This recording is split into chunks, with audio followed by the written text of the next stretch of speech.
Bonjour et bienvenue dans Lifestyle, le podcast qui vous parle de l'univers Surface.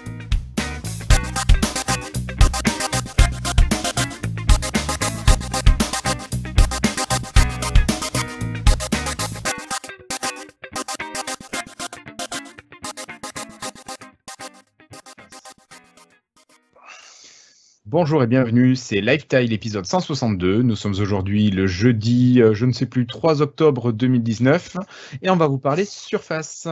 Alors avec moi, ils sont trois autour de cette table virtuelle. J'ai d'abord le camarade David qui est là. Salut David. Salut tout le monde. Tu vas bien? Impeccable. Non. Remotivé à fond. Ouais, tu as pu suivre la conférence d'hier? Par morceaux parce qu'il y avait les enfants, mais après avec les petits, comment on appelle ça, les petits différés quoi. Ouais, impeccable. Ok. On a ensuite à côté de toi, on a Christophe qui est là. Salut Christophe. Salut tout le monde, réellement content d'être là avec vous ce soir. Ah oui, parce que les autres fois, t'es pas content d'être avec nous. Mais là, je suis plus content. D'accord, ok. Et on a enfin celui qui connaît tout des informations, qui connaît tout des internets et des secrets de cette conférence d'hier. Bonsoir Cassim. Salut, bonsoir. Ça va? Ça va, moi ça aussi, va. moi aussi, je suis beaucoup plus content d'être là que d'habitude. D'accord. Bon, mais en fait, vous vous faites chier d'habitude, c'est ça. Bon. Ah bah là, c'était la... Tu vois, il y a ce qui s'appelle la traversée du désert dans le jargon. D'accord.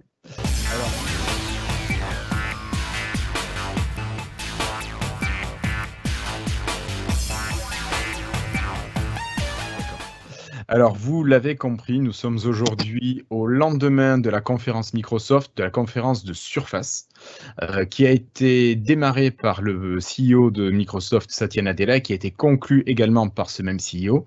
Entre-temps, on a vu défiler notamment Panos Panay, le responsable de la gamme Surface. D'ailleurs, Cassim, il n'est pas que responsable de la gamme Surface, si, ou il n'a pas pris un petit peu d'ampleur? Il est responsable de tous les produits matériels de Microsoft, et surtout la gamme Surface, parce que c'est un peu le papa et tout ça, mais il fait aussi la Xbox et compagnie, les claviers, tout ça.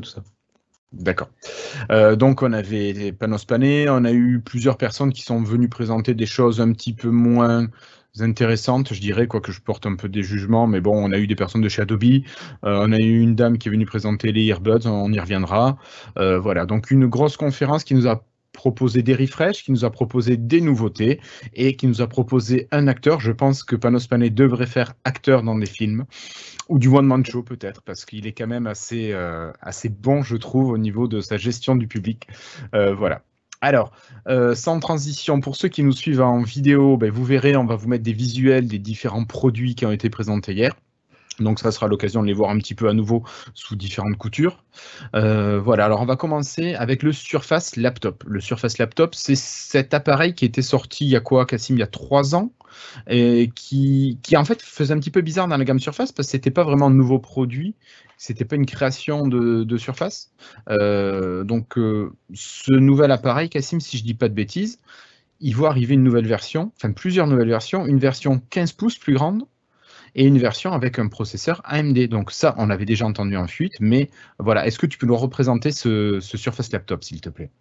Ouais, effectivement, c'est peut-être le produit finalement que je retiendrai le plus de cette conférence, bizarrement, mais qui est pas forcément le plus intéressant, mais qui est peut-être le plus concret, voilà. Ouais. C'est vraiment le PC portable, tu l'as dit, un peu classique et pas forcément. Il va pas t'envoyer, il te met pas des paillettes dans les yeux quoi quand il le présente, mais c'est le PC robuste, voilà, qui est fiable, etc., avec un bon design et bien conçu. Et là, ils ont annoncé, comme on le pensait, une nouvelle version donc du Surface Laptop qu'on connaissait, le Surface Laptop 3 en version 13 pouces, et une nouvelle version à laquelle tu faisais référence en version 15 pouces, donc vraiment avec un écran, un clavier et un touchpad encore plus grand. Oui. Sinon, dans les nouveautés, on va mentionner, il y a quand même 2-3 éléments importants à mentionner. Le premier, c'est le processeur AMD qu'on avait vu en rumeur. Donc alors, uniquement sur la version 15 pouces. Alors, il est uniquement sur la version 15 pouces, et alors c'est un processeur AMD Ryzen conçu avec Microsoft. Alors, ce qu'il faut comprendre, en fait, c'est le processeur que AMD vend aux autres constructeurs, mais en version un peu améliorée à la demande de Microsoft, sur le cahier des charges de Microsoft. Ouais, il y a des trucs optimisée, et la puce graphique est meilleure, en fait, que celle qu'on trouvera chez les autres concurrents. Elle a plus de processeurs, elle a plus de cœur, en gros, la puce graphique est plus puissante. Ouais. Et donc, ils annoncent un trackpad qui a été agrandi de 20%. Donc, plus de précision. Ouais. Et on va donner la parole à Christophe qui voulait t'interrompre. Au niveau du coup de l'AMD Ryzen, on peut supposer qu'en consommation de batterie, il est plus performant que l'Intel 7. Du coup, ouais, je sais pas. Ça, faudra vraiment attendre les tests pour vraiment définir ce qui a la meilleure autonomie, qui a la meilleure batterie, qui consomme le plus ou moins. Sur les PC de bureau, les processeurs AMD aujourd'hui consomment un peu moins que les processeurs Intel, mais là, en plus, la version 13 pouces, qui elle intègre toujours de l'Intel, c'est une nouvelle génération de processeurs Intel, donc on ne peut pas encore savoir quel est le meilleur en fait entre les deux. A priori, la version 15 pouces est plus costaud et il y a une plus grosse batterie pour compenser le fait de la surconsommation, quoi. Il faut vraiment le penser comme un PC portable qui maintenant va être capable de faire un peu plus de montage vidéo, un peu plus alors le jeu 3D, un peu de jeu 3D, ça fera pas tourner, c'est pas une Xbox One X dans le capot, oui, quoi. Évidemment. Mais ce sera un peu plus véloce en jeu que ce que proposait Intel. Et c'est ce qu'il faut vraiment retenir de ce laptop. Rapidement quand même sur une dernière nouveauté, la connectique. On en parlait souvent et on respectait souvent que Microsoft allait pas vers l'USB Type C. Donc là, ils y sont allés cette année. Là, ils y sont allés. Donc, on a toujours le Surface Connect, qui a donc le port magnétique, qui évolue avec de la recharge rapide. Donc, le chargeur fourni avec le laptop est toujours un Surface Connect et il permet de charger 80% en 1 heure. Ouais, c'est ça, 80% en 1 heure. Donc, c'est assez impressionnant. Mais on peut aussi recharger par l'USB Type C. Donc ça, on verra après sur quelle machine il y a vraiment la recharge et quelle autre. Je ne sais pas si sur le laptop 15 pouces, par exemple, avec sa grosse consommation, je ne sais pas si il y a vraiment un chargeur qui soit compatible en USB Type C, je ne sais pas. Faudra vérifier et tester. Mais surtout, on a un port USB 3.1 en Type C, un port USB classique. On a un port jack aussi. Et je ne sais plus après si on a encore un lecteur de stockage externe. Attends, je vais te dire. Je suis sur la fiche technique. Donc, tu as le disque dur que tu peux retirer, si tu veux. Oui, ça, je ne l'ai pas mentionné. Changer. Ils ont annoncé que le design était plus réparable qu'avant. Ouais, tu peux carrément, sur scène, il a enlevé le clavier. Bon, il disait qu'il fallait pas le faire pour que tout le monde devait pas le faire. C'est pas accessible aux particuliers, c'est pas chacun va pas. Et quand ils disent SSD amovible aussi, pareil, le stockage interne, je pense pas que ce sera vraiment les particuliers qui iront changer le SSD eux-mêmes. On verra si c'est possible ou pas. C'est dommage. En tout cas, ce sera tes risques. Ouais. Parce que sur les PC sur les ordi portables, c'est quand même assez facile de remplacer ton disque à plateau par un SSD. Moi, je sais, j'avais une trappe à dévisser et puis j'enlevais le disque à plateau, je mettais un SSD, puis j'avais une deuxième trappe, hop, je mettais mon vieux disque à plateau à la place. Alors, je suis d'accord avec toi, mais ça va être comme ça. Je suis d'accord avec toi, mais en même temps, c'est un design ultra fin sur lequel, chez la concurrence, que ce soit chez Apple et compagnie, en général, tu ne peux changer aucune pièce et tout est collé et tout est conçu pour pas être ouvert. Là, au moins. A priori, c'est au moins accessible aux réparateurs professionnels. Tu peux leur demander, tu viens avec ton SSD, ils te font le changement. C'est déjà, et au moins qu'ils pensent un peu à la réparabilité, qu'ils commencent à le mettre en avant, je trouve que c'est un changement de philosophie qui est intéressant. Ouais, c'est vachement bien, c'est vrai. Parce que, en plus, ils étaient critiqués là-dessus. Tout à fait. Christophe ? Je dis c'est dans l'air du temps maintenant de demander à réparer quand même, parce qu'au niveau écologique, économique et tout ce que tu voulais, et ce produit-là, il n'a pas été pensé hier ou avant-hier, quoi. Je veux dire, ça fait quand même plusieurs mois qu'ils bossent dessus, donc je trouve ça vachement important, quoi. Alors maintenant qu'il ne soit pas accessible par papa ou mamie pour changer les SSD, c'est pas encore très grave, quoi. Oui. Je pense que ce qui est intéressant à retenir, c'est vraiment qu'ils ont vraiment noté, j'ai l'impression, les critiques qu'on leur faisait sur les générations précédentes. S'ils s'étaient fait critiquer sur la réparabilité, ils s'étaient fait critiquer sur l'absence d'USB Type C, ils s'étaient fait critiquer sur ce genre de points. Et on a vraiment l'impression qu'ils ont essayé d'ajuster les critiques, et corriger ce qu'ils pouvaient des critiques et créer un produit un peu plus abouti avec cette nouvelle version. Dernier point, comme on avait dans les rumeurs, tu as une version Alcantara et une version sans Alcantara. Ça dépend des configurations. Je crois que la version 15 pouces n'a pas de clavier Alcantara, par exemple. C'est réservé à la version 13 pouces. Donc voilà, il y a des nouvelles configurations de couleurs. Ça dépend un peu des options que tu prends, selon le processeur, selon la RAM, selon le stockage, etc. D'accord. Alors Cassim, deux choses. Un, sur la fiche technique, je ne vois pas de port SD. Donc a priori, c'est pas possible. Par contre, j'ai une question. On a dit qu'on avait un port USB Type C 3.1. On n'a pas de port vidéo. Donc, est-ce que ce port USB Type-C va pouvoir jouer le rôle de port de sortie vidéo? Oui. Ouais, tout à fait. Il fait à la fois transfert de données, recharge et vidéo, normalement. Sur toute la gamme toute nouvelle gamme Surface, à chaque fois, il fait les trois. Le seul point qu'il n'a pas, c'est donc il n'est pas Thunderbolt 3 et ça la seule limite qu'il a, pour les cartes graphiques externes. Pour les cartes graphiques externes, ce qui est un cas d'usage quand même assez spécifique. Oui, ce serait pour toi, ça. Ce serait pour moi et ce serait. En fait, pour moi, le point. En gros, pourquoi c'est dommage qu'il n'ait pas de Thunderbolt 3, c'est juste parce que toute la concurrence le propose et c'est un point, du coup, quand tu les compares vraiment en face, tu as un XS ou voilà, forcément tu le notes. Après, dans les faits, quel utilisateur ça va concerner? Je ne sais pas. Ouais. 1 sur 10 000 peut-être? Ça, non, je ne sais pas, mais en tout cas, je préfère en tout cas qu'on ait encore l'USB classique. Ça, je trouve ça beaucoup plus cool. Ouais. Mais au niveau tarif, là, on est sur des prix annoncés ou pas? Oui, mais Cassim les a. Oui, alors les tarifs, c'est à partir de 1150 € pour le Surface Laptop 3. Et il faut avec ou sans stylet? Il est fourni sans stylet. Bon, c'est beaucoup moins grave sur le laptop. Oui. Non, mais c'est juste pour savoir. Pour moi, il a vraiment la position d'accessoire sur le laptop, en tout cas. Oui. Sur la version 15 pouces, et en revanche, à partir de 1649 € quand même. Ça pique. Qui est un peu plus cher, avec 256 Go de stockage et 8 Go de RAM pour cette version-là. Et ça monte... En version de base? Ouais, en version de base. Ça monte jusqu'à 1 Tera de stockage, 32 Go de RAM et le Ryzen 7 en 15 pouces qui va quand même taper dans les 3000 €. Bon, là, c'est la version...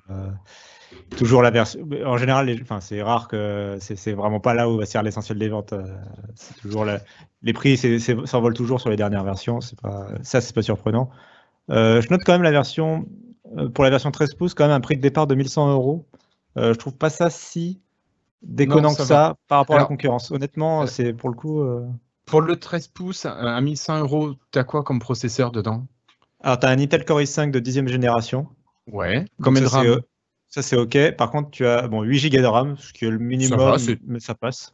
Oui, ça va, c'est bien. C'est le stockage. Par contre, tu as 128 Go de stockage. Ça, je trouve ça, en 2019-2020, c'est dommage, je trouve, de ne pas avoir. On en parlait sur Twitter cet après-midi, et effectivement, moi, je trouve qu'en dessous de 256, c'est surtout sans carte SD. Tu peux pas étendre ton stockage, là. C'est vraiment un gros défaut, à mon sens. Surtout qu'il faut rajouter 300 € pour passer à la version 256 Go.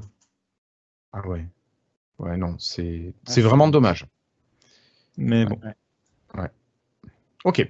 Bon, mais ça nous fait déjà un beau premier appareil quand même, avec deux versions. Oui, Cassim, pardon, je me corrige juste, j'ai dit une petite bêtise. La 15 pouces, qu'en fait, commence à 1349 € et pas 1649 €. Par contre, il y a 128 Go de stockage. D'accord. Et 1600, c'est avec les 256. Ouais, c'est ça. D'accord. Ah oui, ça fait quand même 128 Go à 300 €. Ça fait cher le giga de SSD. Ouais, c'est un peu le problème. Mais après, si on peut, ce sera intéressant de voir que si on peut le changer soi-même, est-ce que c'est pas intéressant de prendre la première version et d'acheter un SSD soi-même qui coûte beaucoup moins cher que ça? Tu te prends du 512 Go pour 90 €. Ouais, c'est ça. Il faut voir combien ça coûte, est-ce que c'est faisable, etc. Mais ça ouvre une voie, quoi. En tout cas, c'est intéressant. C'est clair, c'est clair. Oui, c'est une bonne remarque, Cassim. Merci beaucoup. Bon, alors on va passer sur un produit qui n'est pas nouveau, qui n'est finalement Cassim qu'un refresh, une adaptation à la sauce 2019 de ce qu'on connaît déjà. On est tous possesseurs ou on a été possesseurs de ce produit. C'est la Surface Pro en génération 7 qui arrive. Elle reste toujours à la même diagonale. Elle a une résolution d'écran qui est un petit peu plus grande, il me semble. Elle garde le même ratio 3,5, si je ne dis pas de bêtises. Et qu'est-ce qu'elle a? Oh, elle a un USB Type-C qui arrive. Et un Intel de 10e génération également. Et puis, c'est tout, non, Cassim? Je crois que il n'y a rien de plus. Je suis même étonné que j'ai pas relevé l'augmentation de la définition, donc tu vois, tu m'étonnes sur ce point. Alors, je sais pas si c'est parce que moi je compare toujours à ma Pro 3. Oui, voilà, c'est ça, c'est la même définition que la Pro 6, en tout cas. Il n'y a pas eu d'évolution sur ça. C'était à l'époque, peut-être, je sais pas, de la Pro 4 ou de la Pro 6, je sais pas. Enfin, il y a eu un moment où ils ont augmenté la définition. Oui. Mais là, du coup, non, c'est. Je crois que c'était avec la Pro 4 qu'ils avaient réduit un peu les bords et ils avaient un peu changé la définition. Bref, en tout cas, là, vraiment entre la génération précédente et cette nouvelle génération, ils ne changent rien du tout. Ah si, quand même, si. Il y a une chose. On avait un entrée de gamme de Surface Pro qui se faisait avec du Core M jusque-là. Et cette fois, on a du Core i3. Donc, on a un entrée de gamme qui est un petit peu mieux, non? Sur le papier, oui, c'est censé être. Sur le papier, oui. C'est sur le papier, c'est censé être meilleur. Bah, après, c'est surtout qu'elle est. Je sais plus si la version M était à 900 €. J'ai l'impression qu'en fait, ils ont supprimé une version. En fait, elle n'existe plus pour moi, la Pro M, en fait, la version M. Ils ont rajouté une petite version entre la M et la i5. Ouais, c'est ça. Pour moi, c'est plus ça. J'ai un doute sur les prix de l'ancienne génération. Mais en tout cas, ce qui est sûr, c'est que pour les nouveaux utilisateurs, en termes de performance, du Core i3 au Core i7, c'est quelque chose de très raisonnable. On a quand même un bond en performance entre le Core i3 et le Core i5 sur cette nouvelle génération. Le Core i3 a un processeur à 2 cœurs, le Core i5 a un processeur à 4 cœurs, donc on a quand même un petit gap qu'on ne retrouve pas entre le Core i5 et le Core i7, par exemple, en termes de gap de performance. Donc si vous voulez investir, si vous êtes prêt à investir plus dans l'appareil, c'est peut-être intéressant de se pencher sur le Core i5. Après, c'est vraiment le seul changement de cette nouvelle génération de processeurs Intel et l'intégration du port USB Type-C, comme on disait, qui permet donc la recharge et la vidéo et compagnie. Le port USB classique est toujours là, donc ça c'est vraiment cool. Entre les deux. Mais sinon, le port jack est toujours là. Sinon, zéro différence. Si, le passage au Wi-Fi 6 et au Bluetooth 5.0, mais ça, c'est lié au processeur Intel. Mais du coup, c'est une nouvelle génération de Wi-Fi et une nouvelle génération de Bluetooth. Sinon, aucun changement. Et la gamme tarifaire est à peu près la même. J'ai pas noté vraiment de différence. Ok. J'ai eu un petit souci de connexion. Je pense que c'est revenu. Ça recommence comme l'autre fois. Ok, donc la Surface Pro, ça reste toujours le même appareil. Ouais, je pense que pas, au niveau de la cover, on n'a rien vu de particulier sur la cover. Au point où c'est la même, je pense en fait. Ouais, je pense aussi. Voilà. Donc la Surface Pro qui reste toujours un bon appareil. Cette année, on a vu un bon refresh, c'est tout. Avec quand même l'arrivée du USB Type C. Voilà. Ouais. Ok, allez. Donc on laisse la Surface Pro. Ça reste quand même un de mes petits chouchous. On va passer à ce qu'on a sur les oreilles. Alors on a vu un truc. On a vu les earbuds, c'est ça, ouais, les earbuds, voilà. C'est après le casque de chez Microsoft, bon, qui était wireless, qui était normalement Hi-Fi, machin. Là, on a eu les petits écouteurs intra, mais pour l'occasion, j'ai ressorti le casque filaire. Et donc, on a une dame qui est venue nous présenter ça. On a des gros trucs ronds dans les oreilles. Pourquoi pas? Non, mais pourquoi pas? Après, bon... Je m'en fous. C'est clairement pas le produit qu'on retiendra de cette conférence. Et honnêtement, chez les journalistes, le produit a rapidement été oublié, quoi. Honnêtement, il était un peu en virgule au milieu de la conférence. Bon. Moi, j'aime bien. Moi, ça change de tous ceux qui font un petit bâton. C'est démarquant. Oui. Ça me fait penser aux mecs qui aiment bien les boucles les trous dans leur lobe d'oreille, moi. Alors, oui. Moi, il y a un truc. Christophe, il y a un truc que tu as partagé aujourd'hui sur les earbuds avec la photo que tu as mise. Je l'ai trouvé génial. J'ai pas osé. Faut que tu la remettes ici, que je la mette dans le visuel sur YouTube. Là. Je l'ai trouvé génial. Ouais, c'est vrai. Voilà. Ouais. Donc, pour expliquer, alors c'était une dame qui portait des grosses boucles d'oreilles avec plusieurs anneaux.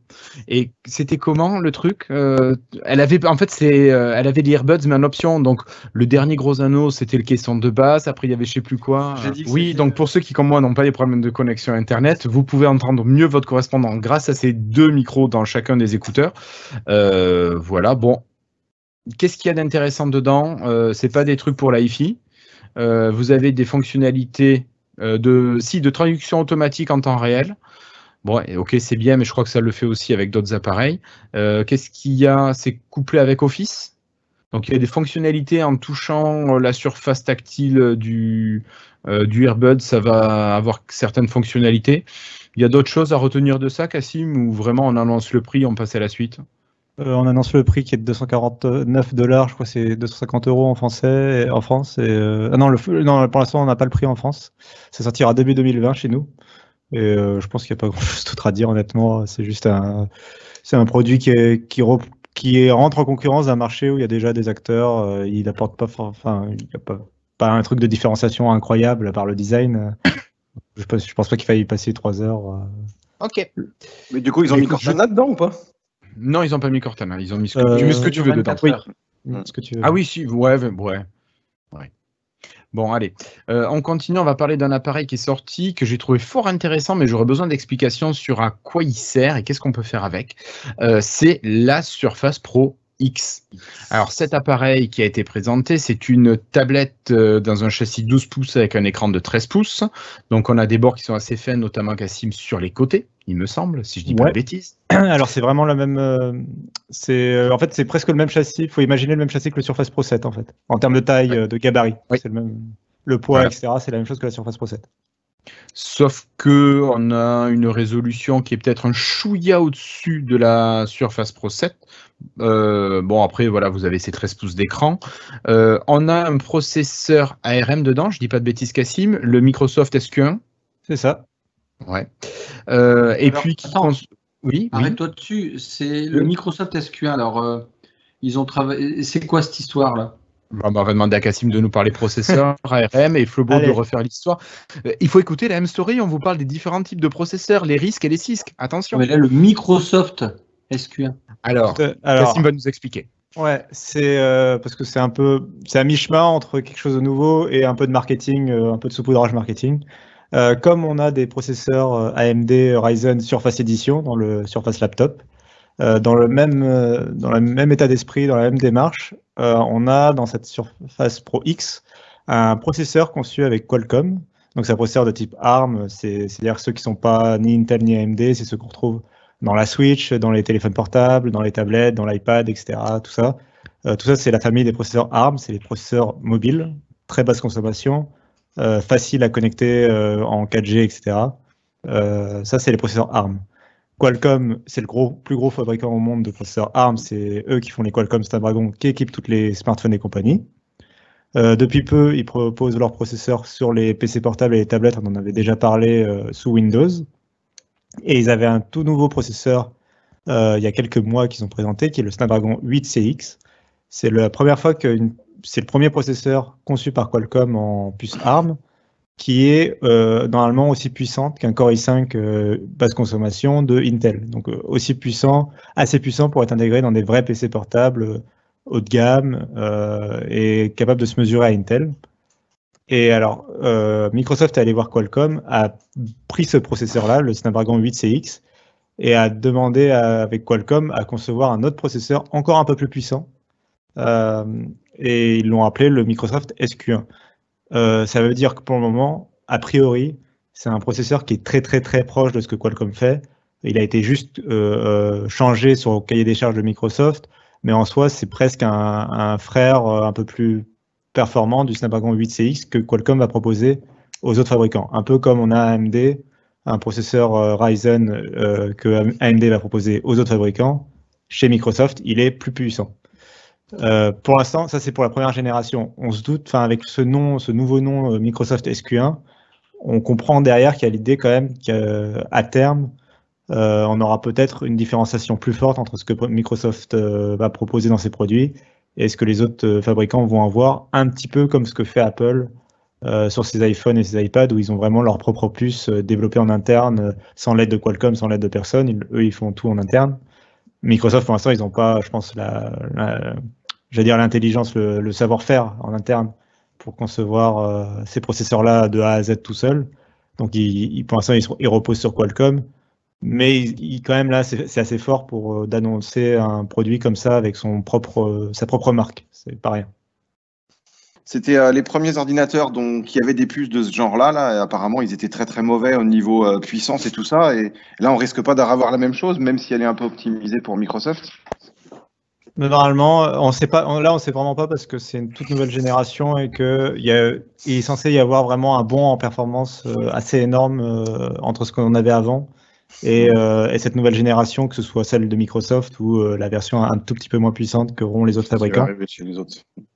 Donc on ne sait pas. La promesse de Qualcomm, c'est vraiment un processeur aussi puissant que le chez Intel, avec des vidéos à l'appui, mais pour l'instant, c'est des vidéos qui viennent de chez eux. Moi, j'en avais vu un, mais pareil, c'était un prototype. Tant qu'on n'a pas eu un vrai produit en test, c'est compliqué de vraiment de vraiment tester ça, quoi. Oui, parce que Panos Panay sur scène a annoncé que ce processeur faisait que c'était une machine qui était aussi puissante que la Surface Pro 6. Moi, c'est ce que j'ai noté. Alors, je me demandais quelle Surface Pro 6 aussi. Parce que si tu pars de la petite configuration avec le Core M et si tu compares avec celle avec le Core i7, 16 Go de RAM et un bon SSD, c'est quand même pas la même chose. Donc, je ne sais pas avec quoi il comparait. Ouais, je me rappelle pas exactement qu'il ait dit ça. Par contre, il a été très malin sur un chiffre qu'il a donné. Il a annoncé que cette Surface Pro X était, je crois, 2 fois ou 3 fois peut-être plus performante que la Surface Pro 6 par watt. Et c'est là toute l'importance. Oui, effectivement. J'ai noté par watt, ouais. C'est là toute la nuance, en fait. C'est-à-dire que c'est par rapport à la consommation, le processeur Intel, en fait, ce que ça veut dire, c'est que la puce de Qualcomm et de Microsoft est plus optimisée à consommation égale que chez Intel. Mais ça ne veut pas dire qu'elle est quand tu fais exploser la consommation, elle est plus puissante que chez Intel. C'est là où la nuance est un peu. Faut aller la chercher dans ce qu'ils annonçaient chez Microsoft. Ils jouent sur les termes, ils jouent sur les mots. C'est du marketing. C'est normal. Enfin, c'est le jeu. Apple fait pareil. Les autres pareil. Bien sûr, mais je dis pas. Hein, mais faut qu'on y fasse attention. Dans les choses quand même à remarquer. Oui. Tu voulais rester là-dessus sur la puissance, Christophe? Bah non, c'était lié par rapport à la consommation annoncée de 13 heures. Ils annonçaient 13 heures d'autonomie comparé à la Surface Pro 7 qui était de 10h50 en fait.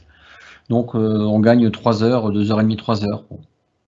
Ouais, c'est dans leur test à eux. Pareil, ça, on verra ce que ça donne en vrai, mais c'est intéressant. Enfin, a priori, là, c'est un référentiel égal vu que c'est de. Pour moi, SP4, elle tient 4 heures. Ouais. Ouais. Ok. Moi, je voulais parler d'un accessoire qui arrive dans cette Surface Pro X. Cette Surface Pro X a une cover. D'ailleurs, je pense qu'elle est vendue avec la cover. Cassim, on sait ça ou est-ce qu'elle est vendue séparément? Je crains qu'elle soit vendue séparément. C'est une tablette comme la Surface Pro. Ok. Donc, même chose. Pour ceux qui n'auraient pas vu la conférence, vous avez votre Surface Pro X qui a un format de tablette sur laquelle vous allez pouvoir venir coller magnétiquement une cover. Cette cover, comme sur la Surface Pro, vient se rabattre contre l'écran, sur la partie du bas de votre écran, et ensuite repart se poser. Donc, ce qui fait que votre écran a légèrement un petit biais, là, comme vous voyez à l'écran. Le clavier, il est surélevé. Voilà, l'avant est surélevé. Et si vous déclipsez cette partie qui est collée à votre clavier, vous avez le stylet de cette Surface Pro X qui vient se cacher dans cette partie qui est collée à l'écran. Donc votre stylet, finalement, vous ne l'avez pas sur les côtés comme avec la Surface Pro qui avait juste une petite boucle pour tenir le stylet. Là, le stylet est rangé, caché dans la cover contre l'écran. Donc ça, au niveau du rangement, je trouve ça top. Elle a disparu avec la SP4. Hein. Ah ouais, elle a disparu? Oui, c'était aimanté après. Mais ça restait. D'accord. Il y avait quand même un souci. Enfin, certains s'en plaignaient. À partir de la Surface Pro 4, c'était aimanté sur un côté de la tablette. Mais certains s'en plaignaient parce que des fois, tu le mettais dans le sac, tu repartais sans le stylet, sans faire exprès. Enfin, c'était pas forcément la meilleure solution. C'était marrant, enfin, c'était bien trouvé, mais c'était pas forcément. Je pense que c'est encore une itération de cette solution, en fait, de la cacher dans le clavier. Ok. Alors, chose qui est proposée, donc c'est ce fameux stylet. Donc, vous imaginez que le stylet rond de la Surface. Alors, hop. Vous pouvez voir ce magnifique stylet de Surface Pro 3. Tu peux pas le mettre au bout de ton doigt, tu sais, comme ça à peu près. Et tu vas comprendre ce que je veux dire. Je vois tout à fait ce que tu veux dire, l'ayant fait il y a une semaine. Donc ce que je voulais dire, oui, ce stylet n'est pas rond, parce que vous avez l'habitude, comme moi j'imagine, des stylos qui sont ronds, donc c'est quand même plus facile pour écrire. Là, le stylet est plat. Et j'ai peur qu'il soit absolument pas ergonomique pour écrire. J'ai peur qu'on se fatigue très vite. C'est la première remarque que je me suis faite aussi, moi, d'avoir un truc tout plat comme ça. On voit les mecs qui sont à l'école, hein. Oui, mais si tu veux, nous, c'est un peu le fond de métier, quoi. Le gamin, il faut qu'il soit capable d'écrire, et quand on écrit, généralement, on écrit avec des stylos qui sont plutôt ronds, ou hexagonaux, octogonaux. Mais là, c'est même pas une histoire de gamin, là, c'est que les pros qui vont vouloir faire des dessins avec ça, ils vont se dire, mais c'est quoi cette languette, là? Je fais confiance. Alors, je sais pas. Ça dépend du format, à mon avis. Vous l'imaginez plus plat qu'il ne l'est en réalité, je pense. Mais je pense que la rondeur, la largeur du stylet fait qu'il reste agréable en main, à mon avis. Et surtout, je fais confiance à Microsoft pour sortir un stylet qui soit agréable en main. Ah, mais tu sais, ça arrive de faire des erreurs. Hein. Oui. On verra. Dégonflable, ouais. Gonflable peut-être, gonflable, je ne sais pas. Surtout, peut-être plus important, tu allais en parler tout à l'heure, c'est le logiciel qui vient avec cette tablette. Fresco, ouais. Alors, Fresco, effectivement, qui est le... tu parles de Surface 10X. Alors, non plus. Non, je dis une bêtise. Du coup, Fresco, c'est le logiciel de Adobe, tu me lances dessus. Donc, il y a Adobe qui est venu sur scène pour annoncer qu'un logiciel qui existait déjà sur iPad va être adapté pour Windows 10. Et c'est un logiciel de dessin. C'est du Fresh Paint en mieux, quoi. Ouais, c'est du Fresh Paint version Adobe, quoi. Ouais. Qui coûte un peu plus cher que Fresh Paint, excuse-moi. J'ai pas dit que d'être payant, c'est un gage de qualité. Hein. Mais ce sur quoi je voulais revenir, c'est sur le fait que donc, la Surface Pro X, tu as failli faire l'erreur, tourne sur Windows 10 et pas sur Windows 10 X, qui est autre chose complètement, qui n'a rien à voir. Mais non, c'est pour ça, au début, je me suis dit, où est-ce qu'il veut m'amener? Mais non, surtout, c'est Windows 10 pour les processeurs ARM. Oui, bien sûr. Et il faut quand même noter que, alors c'est le Windows 10 complet, vous oubliez une quelconque restriction au Microsoft Store. Donc, contrairement à certains commentaires qu'on a pu lire sur le net, ce n'est pas une Surface RT. Non. Vous allez pouvoir faire tourner vos logiciels en Win32, en .exe, .msi, tout ce qui est en 64 bits.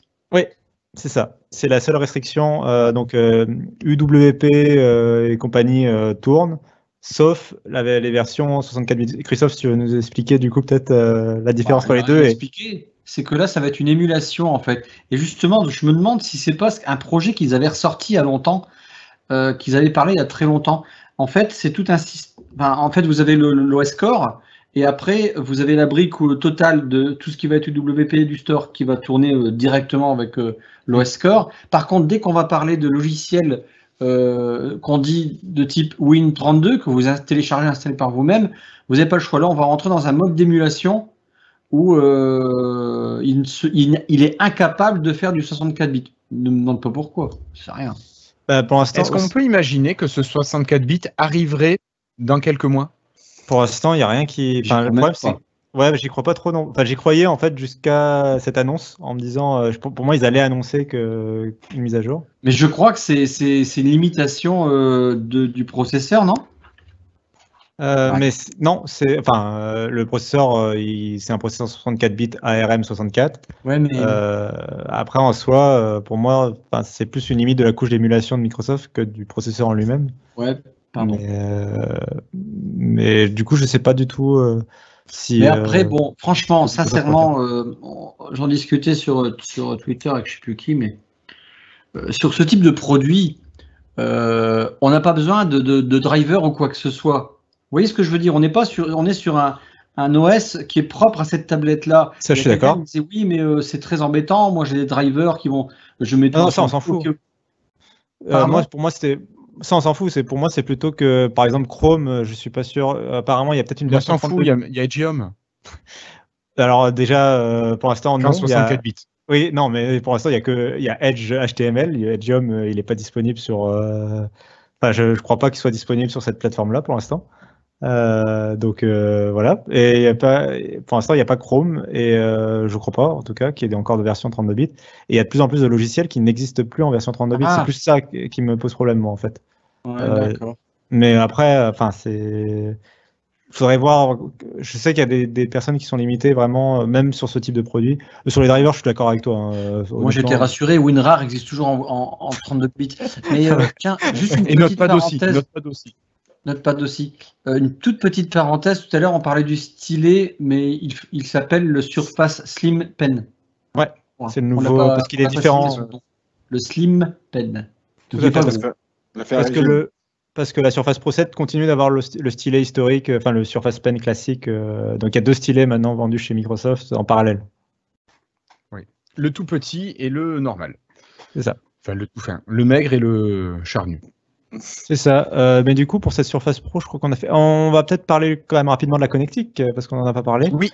Oui, on n'en a pas parlé. Et elle est assez différente de la Surface Pro classique.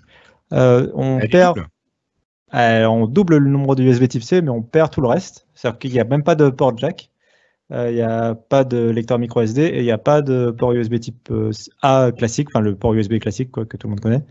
Mais à la place, on a 2 ports USB Type C et elle se recharge quand même par le port Surface Connect, ça qui ne change jamais. On garde aussi on l'a précisé pour le laptop, on garde le stockage amovible. La Surface Pro, non, mais elle a bien la Surface Pro X, on pourra retirer le capot. Toujours pour les réparateurs professionnels et ceux qui sont avisés, pourront mettre à jour leur propre stockage eux-mêmes. Et peut-être parler des prix du coup. Oui. Non, t'as pas fini Vas-y, dis-moi.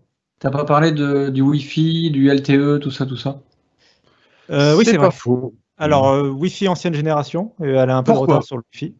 Parce que je pense que Qualcomm, c'est bizarre parce que la dernière génération de processeurs Qualcomm pour les smartphones a le Wi-Fi 6. Mais visiblement, ça doit être dans des chemins parallèles et ils l'ont pas mis à jour pour la version. Oui, mais la SP7, il y a le Wi-Fi 6. Grâce au processeur Intel. D'accord, ok. C'est vraiment le processeur qui détermine le Wi-Fi. Parce que tout est intégré. Kassim, en 2 secondes, est-ce que tu peux nous dire la différence entre un Wi-Fi 5 et un Wi-Fi 6 ? Le Wi-Fi 6, c'est tout nouveau, ça vient d'arriver, le déploiement vient de commencer, donc c'est pas très grave si ça n'y est pas. L'intérêt principal du Wi-Fi 6, c'est pouvoir contrôler, que plein d'appareils puissent se connecter en même temps à ton réseau Wi-Fi sans le saturer, et que du coup, même en ville, les réseaux Wi-Fi vont moins saturés qu'avant, et dans les lieux publics, les aéroports et compagnie, tu vas avoir une meilleure qualité Wi-Fi parce que chaque routeur sait mieux gérer un plus grand nombre d'appareils. D'accord, ok. Et s'il n'est pas totalement déployé partout, il va être déployé d'ici 2 ans, en tout cas, dans les meilleurs cas, quoi. Est-ce que c'est vraiment gênant pour une prochaine génération de la Surface Pro X2 ? Pour l'instant, c'est pas grave d'être en Wi-Fi 5, vraiment, c'est juste, on peut noter la différence. C'est marrant d'avoir la différence entre plusieurs produits, mais c'est pas grave. C'est pas grave. C'est pas grave pour le moment, vraiment. Le Wi-Fi 5, c'est très bien. Il sera pas grave avant un petit moment, à mon avis. D'accord. Ok. Et il a la 4G. Oui. Il est 4G LTE, donc avec une eSIM, par contre. Non, il y a un logement carte SIM, ça doit être une micro SIM ou une nano SIM, je sais pas, mais il y a un petit slot. Et il est compatible 4G avec toutes les bandes de fréquences françaises et intègre le GPS aussi, GPS GLONASS, donc c'est le même système, c'est de la navigation, quoi. Des fois que vous vouliez faire un GPS avec votre écran de 13 pouces dans la voiture. Tu sais que je l'ai déjà vu, ça, avec des gens qui avaient leur iPad dans la voiture. Ben voilà, vous pourrez avec la Surface Pro X et vous pourrez lui mettre une carte SIM du coup dedans et avoir Internet partout, ce qui est vraiment le point fort de ce type de produit pour le coup. Ah merde, ça recoupe. Donc en fait, qu'est-ce qu'on peut se dire du coup entre la Surface Pro X et la Surface Pro 7 du coup annoncée ? On a 2 produits qui sont vachement similaires et c'est assez étrange je trouve ça étrange moi en fait de continuer de mettre à jour une Surface Pro la 7 et de sortir d'un seul coup un produit qui est presque pareil mais pas tout à fait et j'ai du mal avec ça. Enfin, surtout ce qui ils ont sorti beaucoup de choses pour moi. Alors, ce qui est étrange en plus, c'est que la Surface Pro X est vendue à partir de 1150 €. Donc, elle est plus chère que le prix de base de la Surface Pro 7. Elle est à peu près au même tarif que le prix de base du Surface Laptop 3. Et du coup, il y a une sorte de télescopage. Alors, c'est 3 produits différents, mais il y a une sorte de télescopage quand même de 3 produits Microsoft autour du même prix. Ouais. Donc, va falloir savoir quoi choisir, pourquoi je prends ça, pourquoi je prends pas ça, etc. Ça peut porter un peu à confusion. Après, le laptop est un peu à part quand même, on va pas se cacher. C'est vrai qu'entre le Surface Pro 7 et Surface Pro X, par contre, c'est un peu plus compliqué de comprendre qui fait quoi et pourquoi je prends l'un ou l'autre. Ouais, non, mais même les 3 produits, quoi, tu vas arriver au niveau de la boutique de MS et puis tu dis, voilà, pourquoi je vais prendre le laptop, la Pro 7 ou la X Pro, quoi. Quel est leur argument de vente, enfin leur public visé, quoi. J'ai du mal, franchement, parce que les processeurs, ça joue vachement sur l'autonomie et la connectique. Il y a quand même pas mal de différences. Et puis, ils gardent l'asset, je pense, parce que Surface est bien installée maintenant. Donc, ils peuvent pas dire, on enlève Surface et puis à la place, on vous met une nouveauté, quoi. Ouais, c'est ça. Pour moi, c'est le modèle safe. C'est le truc que tout le monde connaît, en fait. Je pense que c'est leur fleuron, en fait, en quelque part. C'est leur. C'est vrai, ouais. D'après ce que tu disais, Cassim, au niveau des programmes et de la limitation avec le 64 bits, ça se comprend qu'ils gardent la Surface Pro 7 pour l'instant, parce que si la Surface Pro X ne peut pas faire tourner les 64 bits, ils sont obligés d'avoir une gamme de produits qui le permettent. Ah oui. Ça me semble évident. Je suis totalement d'accord avec toi. Là où je comprends pas trop, pour moi, c'est la politique tarifaire. J'arrive pas trop à savoir s'ils veulent. Enfin, pour moi, un processeur ARM, dans ma tête, après c'est à Microsoft de me démontrer le contraire, ça aurait pu être le remplaçant de la version Core M de la Surface. Oui, là je suis d'accord. La petite entrée de gamme, sympa. Ouais, l'entrée de gamme, très mobile, très autonome, un peu moins puissant, mais qui soit un peu moins capable de faire tout tourner justement. Mais tu vois, une sorte de Surface Go améliorée, Surface Pro 7 Core M3, quelque chose comme ça. C'est là où j'ai un peu du mal avec le placement tarifaire, avec ces limitations-là pour l'instant. Parce que là, il le place en fait, finalement, avec ce tarif, il le place comme quelque chose qui est meilleur que la Surface Pro 7. Oui. Alors, regardez le visuel là, que je pense qu'on pourra mettre en live, que vient de partager Florentin. Il est vraiment pas mal. On ne peut pas le partager là, ça sera au montage, mais il est très bien. Il positionne les produits là. Et c'est chouette ça. Alors, je l'ai vu passer, et j'y pensais un peu. Et en fait, moi, quand je l'ai vu, ça m'a surtout mis, je trouve, en lumière le télescopage dont je parlais un peu aussi, le fait que du coup, la gamme. Effectivement, ça clarifie. En fait, c'est un graphe qui montre, pour ceux qui lisent, enfin pour ceux qui n'ont pas la vidéo, c'est un schéma qui. J'essaierai de penser à le mettre sur la page de l'article. Donc, vous irez sur lifestyle.fr, épisode 162, et vous retrouverez cette vidéo. En gros, ça montre pour chaque produit quel client cible, à quel client cible ça s'adresse en fait pour chaque produit. Il est chouette. Et il y a des clients. Le problème, c'est qu'il y a des clients cibles donc qui, du coup, peuvent être qui sont cibles par 3 produits quoi. Mais voilà. Après, je pense que tout ça c'est parce que on est au lendemain de l'annonce et qu'on le comprendra peut-être mieux aussi après avec les tests, savoir lequel est le meilleur entre les deux.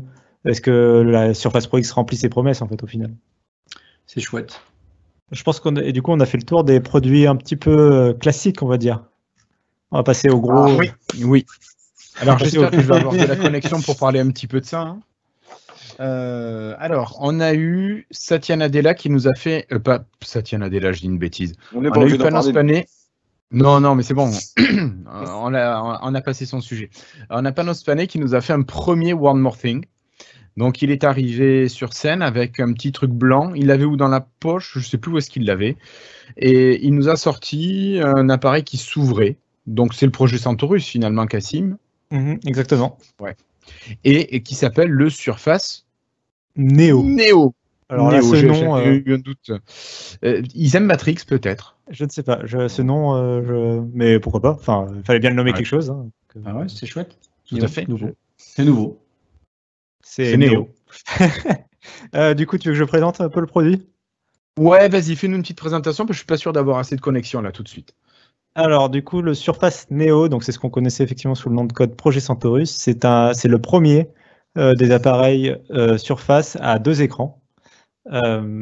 Donc, si vous visualisez ce que c'est qu'une Nintendo DS, par exemple, c'est la même chose. Quand même. Un produit qui se plie à 2 écrans, philosophiquement, c'est ça le produit de base. Après, on a 20 ans de plus d'avancée technologique et c'est Surface qui le fait, donc ça a beaucoup plus de gueule. Mais visuellement, pour comprendre 2 écrans qui se plient ensemble, voilà, visualiser. Alors évidemment, pour aller plus loin, vous aviez déjà des jeux vidéo il y a 30, voire 40 ans qui faisaient ça déjà à l'époque. Hein. C'est la Game & Watch. Mais bon, allez. C'est vrai. Non, bon. Blague à part, donc c'est une toute nouvelle génération de produits pour Microsoft et au-delà de Surface, une toute nouvelle génération de produits pour Windows, puisque ce nouveau produit va de pair avec une nouvelle version de Windows 10 qui s'appelle Windows 10X. Donc cette nouvelle version de Windows 10 qui s'appelle Windows 10X n'a rien à voir avec la Surface Pro X, je le répète une dernière fois. C'est n'importe quoi ces noms par contre. Bref, Windows 10 quoi, c'est un peu bizarre, ils ont dit X. Quoi.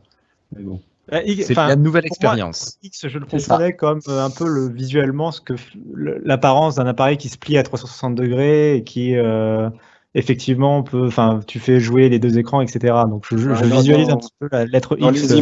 Dans les images, ils jouaient avec. Ouais. Voilà, on comprend un peu. Je comprends pas par contre pourquoi il y a une Surface Pro X qui est annoncée en même temps et qui n'a rien à voir. Mais ça, c'est le service marketing. 10X, c'est parce que tu sais, ceux qui avaient des iPhones, ils savaient jamais s'il fallait dire 10 ou X. Donc là, Microsoft, ils ont mis les deux. Ils sont tranquilles, tu dis les deux. Mais blague à part, c'est quand même le premier nouveau produit de Surface depuis le Surface Studio. Et c'est donc un tout nouveau form factor. Et c'est un PC ultra portable. Alors qui ne tient pas dans la poche, mais qui est vraiment très compact. Tu as dit la taille de diagonale de chaque écran? C'est 9 pouces, je crois, hein, c'est ça? Ouais, 9 pouces, ouais. Alors du coup, si vous voulez une autre image, une autre métaphore, c'est 2 iPad mini que vous pouvez replier les uns sur les autres. Donc vous allez dans l'Apple Store, vous prenez 2 iPad mini, vous les flanquez les uns sur les autres violemment. J'ai un Surface Neo. Voilà. Ça fait un Surface Neo. Alors, ce qui est très intéressant, c'est que c'est une toute nouvelle version de Windows 10 qui est quand même basée sur le vrai Windows 10.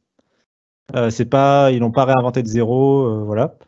On a encore assez peu de détails sur cette nouvelle version du système, mais ce qu'il faut retenir, c'est que ça tourne. C'est pas du ARM, c'est du Intel. La Surface Neo d'ailleurs intègre un processeur Intel. Donc on n'a pas les problèmes de compatibilité dont on parlait tout à l'heure, c'est compatible avec tout. Par contre, les logiciels Win32 tournent avec une technologie de container. Donc ça, c'est un peu technique. Je ne sais pas si Christophe, tu peux expliquer. Ça fait quoi? La technologie Docker, en gros, enfin tout ce qui est container, tu vois. Ouais. Parce que du coup, Windows 10X, il fait tourner les applications Win32 dont des containers. Un container, qu'est-ce que c'est? Ouais, est-ce que tu arrives à t'expliquer en gros Docker? Ouais, voilà, c'est ça. Il faut expliquer Docker, quoi, en gros, ce que c'est. En gros, Docker, c'est comme, pour le dire rapidement, c'est comme une virtual app. Au lieu de prendre tout le système, quand tu as, pour la comparaison, si tu as une machine virtuelle, elle a son système complet, tu vas démarrer une VM avec un logiciel dedans. Là, en fait, tu démarres une sorte de VM, mais qui n'a pas le système. Elle va prendre les ressources qui sont en dessous. Donc, en fait, il est très lésé. Quand je dis une app virtuelle, c'est une bonne comparaison pour moi. D'accord. Vous comprenez? Elle a ces petits trucs.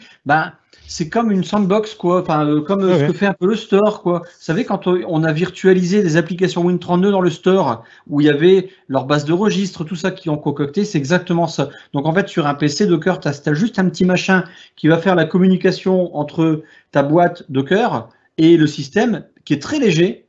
Et après, tu n'as plus qu'à balancer à quelqu'un ta boîte Docker, pouf, il la plug dans le système, ça marche direct. C'est comme des briques de Lego, quoi. Il y a plus besoin de dépendance. Mais c'est ça, quoi. Ça marche direct. Ouais. Et donc l'intérêt pour Microsoft là dans Windows 10X, en fait, c'est que ça va permettre de virer, je pense, Win32 du système en lui-même, mais de garantir la compatibilité parce que les applications auront avec elles ce qu'elles ont besoin de Win32. Et ça va surtout permettre à Microsoft de contrôler l'autonomie des machines et le comportement des applications de façon assez ferme. Donc ça, c'est un problème que Windows 10 a toujours eu et que Windows a toujours. C'est à la fois une force et une faiblesse. Je prends un exemple tout simple. Si vous laissez tourner Chrome, une vidéo YouTube, un téléchargement dans Chrome en arrière-plan, vous faites autre chose. Et votre batterie en fait va descendre très rapidement parce que Chrome en arrière-plan est en train de consommer énormément de batterie et vous avez peut-être oublié que vous aviez laissé Chrome en arrière-plan. Il va quand même continuer à descendre de la batterie et Windows va jamais l'empêcher.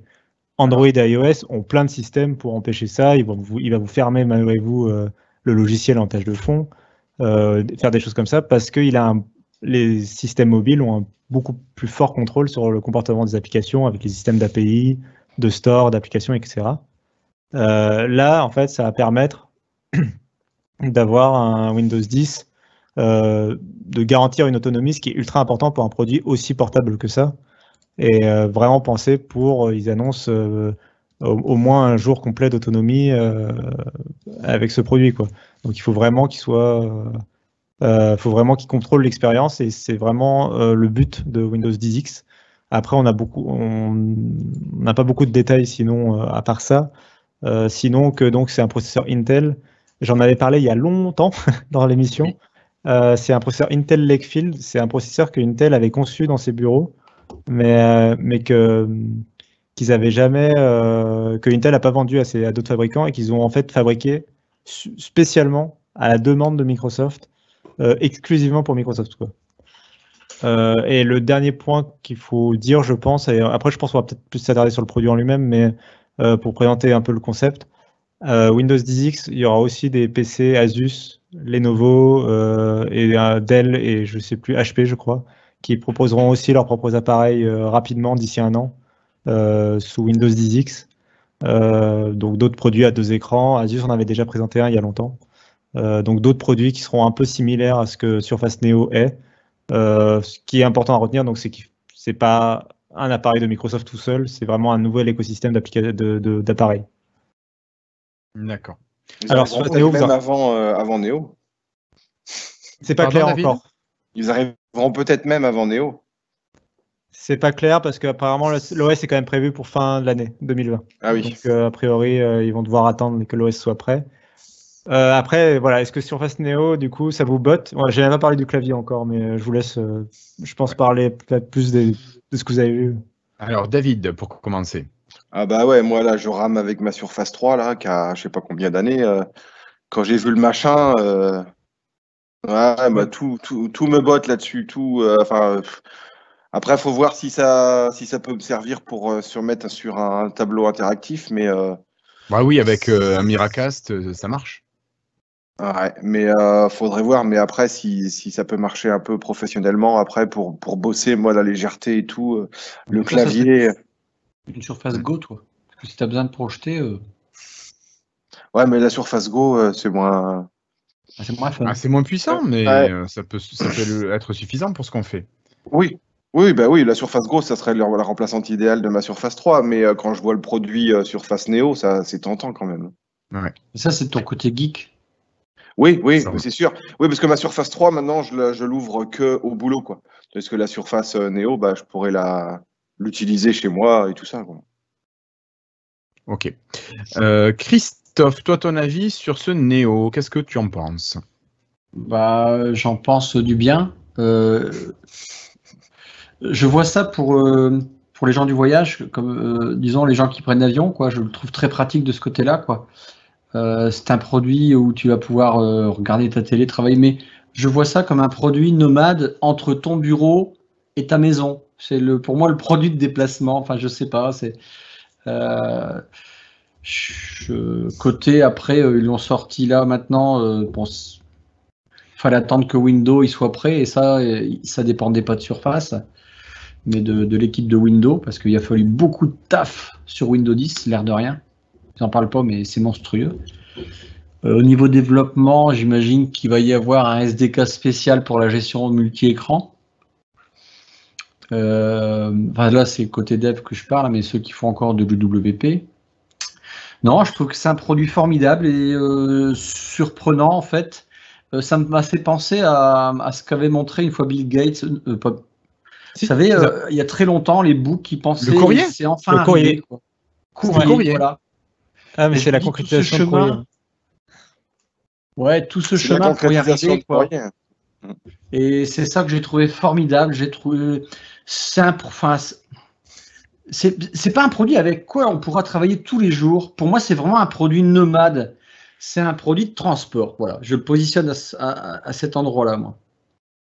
Okay. Tu peux pas travailler avec ça tous les jours. Excusez-moi, c'est pas possible. C'est comme la Surface Go. Je peux pas travailler avec ça 8 heures par jour. Ça dépend de ton travail. Toi, non, mais ça dépend de ton travail. Ça dépend de ton travail. Je pense que c'est aussi parce que votre travail, c'est pas d'être 8 heures sur la Surface Go. Vous faites autre chose. Enfin, j'imagine que vous n'êtes pas sur la Surface Go pendant 8 heures d'affilée. Je suis pas d'accord. Je suis pas d'accord. Moi, écoute, j'ai ma femme qui est enseignante et qui bosse avec une Surface RT2. Elle prépare tous ses cours dessus. Elle est en classe dessus à Vidéoproject grâce à la Surface RT2. Donc, elle est 8 heures par jour avec sa Surface RT2. Putain. Oui, mais elle a des petits doigts. Non, mais ça lui suffit. Non, mais c'est pas ça que je critique. Je comprends. Non, mais je veux dire qu'elle n'est pas travailler 8 heures. Si, on peut travailler. Non, mais t'as pas compris ce que je voulais dire. Elle n'est pas derrière un bureau à pianoter sur sa Surface RT2 pendant 8 heures d'affilée. Non, mais bien sûr, mais dans ce cas-là, à la rigueur, oui. Ok. C'est ça que je pense qu'on voulait dire avec Christophe, en fait. Mais après, ça veut pas dire que... Oui, mais tous les métiers ne pourraient pas bénéficier d'une Surface RT2 ou d'une Surface Go, mais c'est clair. C'est clair. Moi, de mon côté, la Surface Neo, je trouve ça super intéressant. J'adore le coup du clavier. Le stylet, je trouve ça aussi super intéressant. Mais ça m'intéresse pas du tout. Je suis pas du tout la cible du produit. Ah non, mais je suis pas du tout la cible du produit. Alors du coup, pour le coup, moi je suis la cible, je pense, du produit parce que je suis journaliste et qu'en déplacement, évidemment, nous on a un problème, c'est pour quand on suit des conférences ou quand on est en déplacement pour des voyages de presse, on a besoin d'un produit qui soit le plus mobile possible, mais qui permette quand même de la productivité. Donc un clavier virtuel, c'est mort, et il nous faut, donc si possible, un clavier physique et de l'autonomie. Et il faut que ce soit le plus compact possible et en même temps le plus confortable possible. Et aujourd'hui, on est obligé de faire, par exemple, quand on fait des live tweets ou des trucs depuis une salle de conférence, tu es obligé d'être avec ton téléphone, à prendre la photo. Enfin, en fait, vu que la caméra est sur ton téléphone, tu es obligé de prendre la photo, de tweeter directement depuis le texte et d'écouter ce que la personne dit, prendre des notes d'une main, en même temps faire les photos, en même temps faire le tweet. Et il faut faire ces 4 trucs en même temps avec un appareil qui n'est pas du tout optimisé pour cet usage-là, qui est le smartphone. Là, pour moi, Neo répond totalement à ces usages-là. Et avec le clavier en plus, donc on l'a à peine dit, mais ils ont vraiment pensé. Génial. Il y a un clavier donc Bluetooth qui s'attache magnétiquement derrière la tablette. Et comme en fait, les Surface Pro. Un peu comme les Surface Pro. Dans l'idée, un petit peu. Ouais. Et en fait, quand vous en avez Bluetooth, là, c'est pas connecté. Oui, c'est pas connecté physiquement. Et ça permet justement, et c'est important que ce soit Bluetooth parce que ça permet en fait d'après de placer le clavier sur l'écran. La partie inférieure de l'écran du bas, si vous l'avez en version DS en face de vous. Et en fait, si vous placez le clavier sur la partie inférieure, vous avez une barre, la Wonder Bar qui apparaît, qui est une nouvelle fonction de Windows, dont on ne sait pas encore beaucoup de choses, mais qui permet d'écrire des choses au stylet, de rajouter des emojis. Ça fait penser un petit peu au clavier virtuel de Windows 10. Et ça fait penser aussi un petit peu tu sais, le MacBook là, qui a la touch bar là devant. C'est un peu un hybride entre tout ça. Ouais.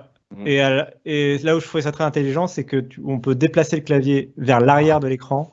Et à ce moment-là, la partie, vous dévoilez la partie inférieure de l'écran, du coup, quand vous faites ça. Et en fait, ça devient un touchpad. Et vous avez un PC portable classique avec le touchpad devant le clavier. Et votre deuxième écran qui permet d'avoir un écran classique Windows. Voilà. Et enfin. Il y a vraiment j'ai vraiment l'impression que l'appareil s'adapte à ton usage du moment. Donc, si je suis debout en train de faire quelque chose, je peux l'utiliser en mode un peu tablette portable. Je peux l'utiliser en mode PC. Enfin, c'est vraiment multi-usage. Avec aussi un stylet. C'est ça qui me tente. C'est qu'on a l'impression qu'elle peut répondre à tous nos usages en fonction du lieu où on est, de comment on se tient, ça passe de faire livre à faire ordinateur portable quand tu es assis, tablette quand tu retournes derrière à 360 degrés. Enfin, c'est vraiment je pense que les gens ont été un peu, pas surpris, mais ont été contents de voir ce produit-là parce qu'ils se disaient, mais ça peut servir à tout moment, quoi. En fait, il n'y a que moi, qui suis pas. Je trouve que c'est un produit super, je le redis clairement, mais je me vois pas du tout l'utiliser. Ça correspond pas à aucun de mes usages. Voilà. Moi, il y a un outil. Moi, il m'intéresse sur le papier. Après, il a 10 000 choses à prouver avant d'être intéressant pour moi. C'est-à-dire, on connaît rien. Le produit sera lancé dans 1 an. On connaît pas vraiment ce qu'il vaut en termes de performance. On connaît pas son prix. On imagine que ça va coûter 3 000 €. Cher. Ouais, pas loin. Ouais, 2005. Honnêtement, si ça coûte moins de 1 500 €, je serais surpris. Ça va coûter une blinde. Après, il y a des trucs qui ont l'air super impressionnants. La charnière, par exemple, a l'air d'avoir été super travaillée, même si elle est visible quand tu as les 2 écrans côte à côte. Mais c'est pas bête, hein. Je pense que c'est pas bête parce qu'au moins ils sont sûrs de pas avoir de problème. Hein. Ils sont sûrs de pas avoir de problème et ça s'ouvre comme un livre, ça se bloque en position intermédiaire parce que j'ai eu un Galaxy Fold entre les mains. Faut comprendre que le Galaxy Fold, c'est soit il est complètement plié et c'est un téléphone portable un peu pourri, soit tu le déplies. Et en fait, il se bloque magnétiquement en version tablette. Mais tu n'as pas de position intermédiaire. Tu n'as aucun jeu. Tu ne peux pas le faire replier dans l'autre sens, par exemple, pour avoir qu'un seul écran. Enfin, c'est quelque chose de très verrouillé. Et là, eux, ils jouent avec la charnière, justement. Tu peux vraiment faire ce que tu veux. Et apparemment, d'après les premières prises en main, la charnière a été très, très bien calibrée pour qu'elle soit à la fois pas flottante si tu tiens qu'un seul écran et en même temps pas trop compliqué, pas trop dur à ouvrir, quoi. Donc on sent là toute la maîtrise. Enfin, les charnières chez Surface, ça les connaît, quoi. Oui, mais c'est ce que disait Guillaume sur le chat. Il nous disait que chez MS, ils étaient bons en charnière. On a vu ça sur le Surface Book, notamment. Ok. Bon, ça, c'était la petite annonce. C'était la petite annonce. Ouais. Ah, après, non. Alors, je plaisante. J'ai préféré celle-là, quand même. J'ai préféré Neo à Duo. Parce qu'on a eu le premier Neo, on a eu le deuxième, Duo. Ah, la vraie surprise, Duo. Alors ça, voilà, quand je vous ai parlé de jeu d'acteur, on a Panos Panay qui remercie le public, qui fait son petit speech, et puis qui commence à repartir. Il tourne le dos au public, il s'en va. Il fait quelques pas. Tu le vois qu'il part lentement quand même. Tu dis, il y a baleine sous gravillon là. Et il s'arrête. Ouais, moi, j'y ai pas cru du tout. Ouais. Les deux premiers c'est pas un acteur, le mec. Il devait pas dire au revoir. C'est pas son métier de base. Ouais, il est bon quand même. C'est marrant. Moi, je le trouvais mauvais, moi. Il serait parti en vitesse et tout, il y aurait peut-être même des gens qui se seraient levés. Ah ouais? Oh oui. Non, ça paraissait flagrant, ça faisait pas du je pars pour de vrai. Moi je le sentais aussi, ouais. C'est pas encore ce que je retiendrai, moi, c'est ce qu'il a dit juste après qui m'a fait rire. Voilà, alors, est-ce que tu peux nous dire ce qu'il a dit juste après, Cassim? Il s'est adressé directement aux journalistes. Alors déjà, il a une façon de présenter où il marche parmi les journalistes en permanence pendant sa conférence. Et ensuite, il a parlé directement aux journalistes en disant: oui, j'ai lu les articles, j'ai vu les fuites, hein, c'est bon, j'ai compris.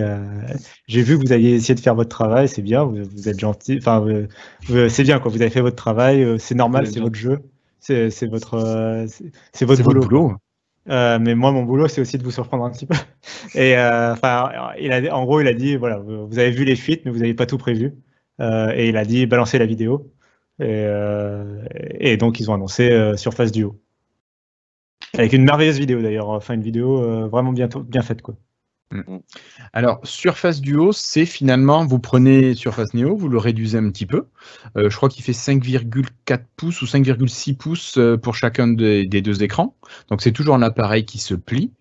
Voilà, qui se plie, qui se retourne complètement. Donc, vous imaginez votre DS, mais qui se plie complètement à l'envers. Et par contre, vous n'avez pas un Windows dessus, Cassim, cette fois-ci, vous avez un Android avec une grosse surcouche Microsoft. Donc là, Panos Panay nous a appris que Microsoft avait travaillé avec Google. Je pense qu'il y a eu quand même des partenariats avec Google pour pouvoir mettre en place cet appareil. Ouais. Voilà. Alors, je t'avoue, je ne me suis pas trop intéressé parce que je me suis dit c'est un appareil que je n'aurais jamais. J'aurais jamais le budget pour avoir ça. Donc, laissons-le dans le monde des rêves, dans le monde onirique, et demandons plutôt à Cassim de nous en parler, de nous présenter un peu plus en détail. Non, mais... Bien que, comme le reste, comme Neo, Duo ne sera disponible qu'à Noël 2020, a priori. Donc, on a encore le temps d'avoir quelques petites surprises, quelques ajustements, quelques modifications. Donc, allez, qu'est-ce qu'on en dit, Cassim? C'est le temps d'économiser. Ouais. Alors déjà, c'est une annonce incroyable parce que je ne sais pas depuis quand on n'avait pas été surpris parmi les journalistes et podcasteurs et compagnie, tous ceux qui suivent les conférences. Depuis HoloLens. Combien de temps ça a fait qu'on avait... Ouais, HoloLens, combien de temps... Voilà.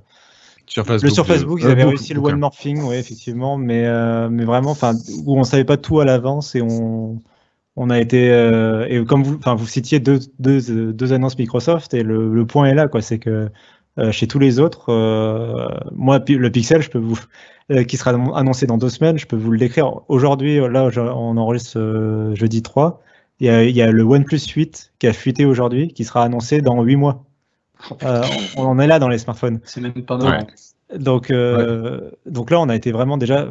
Je voulais insister sur le côté surprenant de l'annonce, parce qu'en plus, on n'y croyait plus à cette annonce. Parce que c'est quand même enfin l'annonce du Surface Phone. C'est l'annonce dont on en a parlé pendant 200 épisodes. Oui, au début. De ce Surface Phone, quoi, au point où on n'y croyait plus vraiment. Alors, je voulais justement positionner là. Il faut qu'on se plie à ne plus dire le Surface Phone. Ah, mais moi je suis d'accord. Non, c'est pas le Surface Phone. Non, c'est le Surface Phone, moi. Non, pas pour moi.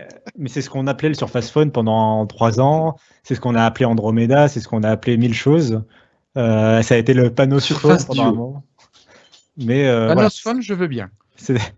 Mais il avait dit que c'était son bébé. Il avait dit qu'il voulait pas l'abandonner et tout. Il l'a pas abandonné et voilà, il nous l'annonce. Alors, il a beaucoup évolué le projet quand même. Et donc maintenant, voilà, c'est le Surface Duo. Oublions le passé. Le Surface Duo a été annoncé. Il sera lancé en 2020. C'est un c'est malgré tout, malgré ce que dit Microsoft, c'est un smartphone par beaucoup d'égards. Oui. Parce que c'est un appareil ARM qui tourne sous Android avec un écran essentiellement tactile, enfin une interaction surtout tactile avec donc Android, le Play Store, et il a la 4G LTE et on le met dans sa poche. Ça remplit quand même beaucoup de critères d'un smartphone. Ouais, tout à fait. Et on téléphone avec. Et on téléphone avec. Oui, mais c'est normal, ils se sont tellement plantés qu'ils veulent pas. Et c'est une des premières choses après la vidéo de présentation qu'il a dit. Il a dit ça, c'est une surface, quoi. Il a pas dit c'est un téléphone. Et c'était très important de sa part de le faire. Hein. Je suis d'accord, parce qu'ils voulaient pas déjà. Effectivement, ils se sont plantés avec le smartphone, ils veulent pas revenir dessus. Et aussi parce que je pense que philosophiquement, et c'est aussi pour ça que Guillaume pense que c'est pas pour lui, c'est pas totalement pensé pour remplacer un smartphone. C'est aussi pensé même pour faire plus. Oui. Pour faire plus, et quelque part Microsoft, je pense quelque part imagine presque que tu vas peut-être acheter ce produit en plus de ton smartphone dans son imagination. Ça je ne crois pas par contre. Non, moi j'y crois pas, non, ça c'est sûr. C'est en tout cas la philosophie de départ. J'ai relu des articles pour m'amuser qui datent de 2017 et 2016 où on parlait à l'époque du Surface Phone. Et le projet était décrit comme un appareil pensé pour la productivité en complément de ton smartphone. Donc évidemment, le projet il a évolué depuis et on peut imaginer que ça remplace beaucoup plus le smartphone que peut-être le projet pensait initialement. Mais je pense que c'est important. Je pense que ça vient de là aussi, leur différenciation, l'idée de ne pas appeler ça un smartphone, mais d'appeler ça une surface. Je pense que ça vient un peu de là. Mais du coup, la vidéo, elle a vraiment dévoilé en 3 temps la surprise. C'est d'abord le produit pliable en poche. Après, e-téléphone. Donc là, oh mon Dieu, déjà, c'est Microsoft qui revient dans le marché des smartphones. Ouais, mais alors je me suis posé une question. Ça ressemblait vachement à l'application de Teams de communication quand tu chattes avec une personne ou à Skype. Ouais. Et je me suis demandé si c'était du téléphone en fait, ou si c'était juste au début une sorte de mini ordinateur. Ouais. Enfin mini tablette qui faisait appareil de communication. Et je pense que c'est là aussi. Ils veulent jouer là aussi sur le côté pas smartphone, c'est qu'à mon avis, ils veulent mettre énormément en avant le fait que la 4G qui est intégrée, tu vas surtout l'utiliser pour le web et pour la data que pour téléphoner avec ce truc. Mais il y a l'application téléphone qui est bel et bien installée sur le produit, sur les autres images. Donc c'est vraiment un téléphone. On peut téléphoner à un 06 ou un 07. Et vous savez, ça va. Moi, j'ai des clients, un truc comme ça, mais ils l'achètent tout de suite, quoi. Sérieusement. Mais quelle taille il fait ça peut faire un carton, ce machin-là. Replié, il fait quelle taille? Alors, c'est très compliqué de le mesurer parce que c'est des écrans de 2/3, donc c'est encore le format surface, et du coup, ça n'a aucune équivalence dans le monde des smartphones. C'est-à-dire que les écrans sont super larges. Donc, si je te dis, je crois que c'est une diagonale de 5,2 ou 5,8 pouces, je crois. Mais en hauteur, c'est grand comme un téléphone classique en hauteur, puis il faut rajouter 1 ou 2 cm sur le bord, quoi. Ça sera moins grand, non? Ça sera pas moins haut? Alors, ce qui est sûr, c'est que tout le monde, d'après les premières prises en main, c'est beaucoup plus petit en vrai que ce que les prises en main laissent imaginer. Ah bon? C'est bien. Ce que les photos, les vidéos et tout ça laissent imaginer, c'est-à-dire que tu as toujours l'impression que c'est gros parce que tu vois le truc déplié, tu vois les écrans carrés, etc. Donc ça joue un peu, je pense, en termes d'optique. Mais en vrai, c'est beaucoup plus petit que ce qu'on pense, apparemment. Oui, c'est vraiment gérable en téléphone, quoi. Apparemment, c'est vraiment gérable en téléphone. Le seul truc qui est chiant, c'est qu'il faut le déplier à chaque fois qu'il sonne ou un truc comme ça. C'est ça, sauf si, à mon avis, c'est ça. Bon, après, encore une fois, c'est un peut-être qu'il y aura peut-être un mode spécial quand tu décroches.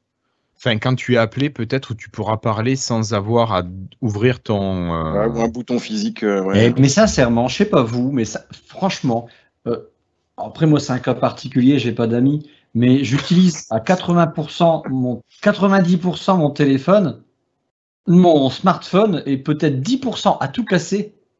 Je suis totalement d'accord. Ouais, t'es 90 en smart et 10% en phone. Mais j'ose même pas dire plus. Moi, j'appelle pas tous les jours. Hein. J'appelle 1 ou 2 fois par semaine. Donc, ça va, ça a du sens. Et surtout, oui, j'ai envie de te dire qu'au pire, si jamais t'en as marre de téléphoner avec ton truc à l'oreille, il y a une solution. Il y a les Surface AirPods. Mais j'allais dire, tu me l'as piqué. T'as raison. Non, mais t'as raison. Donc, en vrai, non, mais la blague à part, les gens téléphonent de plus en plus avec leur casque Bluetooth ou leurs oreillettes ou leur. Enfin bref, on a de moins en moins le téléphone à l'oreille, quoi. Et donc, mais enfin, alors réinsistons sur le fait qu'il tourne sur Android, quoi. C'est incroyable. Il tourne sur Android et il y a le Play Store, quoi. C'est pas une fausse version d'Android, c'est pas la version open source. C'est Huawei qui est jaloux. Question. Vous pensez pas que Microsoft il puisse faire un store en parallèle sur ce type de produit? Est-ce que ça serait possible? Alors, déjà, ils peuvent, s'ils ont envie. Huawei le fait, Samsung le fait. Tous les fabricants ont un store alternatif quasiment, qui est souvent un peu laissé à l'abandon, mais qui est là. Ils peuvent très bien, Google ne l'interdit pas. Après, et c'est pour moi le gros point d'intégration de ce produit, et en fait, c'est là où peut-être ma critique, entre guillemets, c'est que Microsoft annonce au même événement le Surface Neo et le Surface Duo. Il y en a un sous Windows, un sous Android, un avec le Microsoft Store, un avec le Play Store. Et pour l'instant, il n'y a aucun point commun applicatif entre les deux, alors que les appareils sont, enfin, tu les mets côte à côte, t'as l'impression que c'est la même famille. Pour moi, c'est un peu philosophiquement comme si l'iPhone 11 tournait sous iOS et l'iPhone 11 Pro tournait sous macOS, ou si l'iPad mini tournait sous iOS et l'iPad Pro tournait sous macOS. Enfin, un truc un peu, c'est bizarre, quoi. Mais ça se comprend pas. Oui, mais Microsoft, je veux dire, ses applications sont identiques partout, en fait. Quand tu regardes même les versions web de son Office, c'est juste extraordinaire. Les versions web, comment elles sont tellement proches des versions desktop et qu'elles sont tellement, enfin, je pense, proches du Android, bof, mais je veux dire, j'ai l'impression que Microsoft maintenant se fiche un petit peu de où ces applications tournent. Elles tournent et elles sont bien faites. Elles sont bien faites. Et donc ça, je pense qu'ils s'en fichent totalement de cette partie-là. Non. Après, une question, est-ce que du coup, c'est un Microsoft Launcher ou c'est encore autre chose? Et question que je me pose, est-ce que du coup, mon téléphone va bénéficier de l'évolution du launcher Microsoft sur mon Android actuel? C'est plein de questions. Je me posais les mêmes questions. Il y a plein de questions, mais mais en fait, ce produit génère plein de questions qui vont être intéressantes, mais dont on n'a pas forcément les réponses pour l'instant. C'est clairement une interface personnalisée comme les fabricants en proposent sur leur truc. C'est clairement pas le Android de base qu'il y a sur ce téléphone, sur le Surface Duo. Donc c'est clairement une interface personnalisée. Est-ce que ce sera accessible sur d'autres téléphones par le launcher, par exemple? C'est possible. Est-ce que, logiquement, si Microsoft fait bien les choses, ça doit probablement être le Microsoft Launcher, effectivement. Mais transformé. Une version particulière. Transformé. Parce qu'il y a encore les exemples où tu sais, il déplace la fenêtre au milieu, là, puis ça sépare en deux et tout. Donc, alors ça, après, il y a des chances que ce soit Android maintenant, depuis Android 9, est adapté aux appareils à 2 écrans. Et il y a des chances que ce soit aussi des éléments qui viennent d'Android ou des. Enfin, voilà. Je sais pas, parce que ce qu'ils vont vouloir, Microsoft, c'est que quand même si d'un côté avec Neo, tu as Windows et l'autre côté avec. Et que l'expérience soit la même. Ouais, je pense qu'ils vont vouloir quand même que toi, quand tu ouvres tes mails, tu as la liste des mails à gauche et sur l'écran de droite, tu as ton mail ouvert. Ils vont vouloir que quand même que ça soit l'expérience proche. Et moi, je suis sur le même OS. Je suis persuadé qu'on est au début d'un super système, en fait, finalement, quels que soient tes devices, parce qu'on peut imaginer que quelqu'un aura sa Surface Pro, aura son PC Windows 10 Pro, voire les plus riches, quoi, leur Surface Studio et leur Duo, et de faire communiquer un petit peu une sorte d'écosystème, ce que finalement voulait faire. Rappelez-vous, le Windows 10 c'était le truc One où ça tourne partout et tout fonctionne bien. Et en fait, faire transiter, en fait, je travaille sur mon Office machin, j'arrive sur mon PC, boum, je récupère l'information en temps réel, ou je déplace la fenêtre sur l'autre machin. Un scénario de malade, quoi, et qui tournerait super bien. Et moi, je suis assez content, c'est qu'on, j'espère, et j'en suis sûr, c'est que maintenant, l'Android que j'ai, je n'aurai pas forcément le Surface Duo, mais la liaison avec mon PC et mon Android peut bénéficier de leur nouvel accord avec Google. Est-ce que ça pourra aller jusque-là, mais d'aller pousser très loin à ce qu'on appelle votre téléphone sur Windows 10, quoi. C'est sûr que ça va aller. Enfin, tous ces éléments-là vont aller plus loin. Il y a quelqu'un qui imprime chez lui. Oui, c'est moi, désolé. Du coup, c'est original par rapport au bruit de clavier au moins.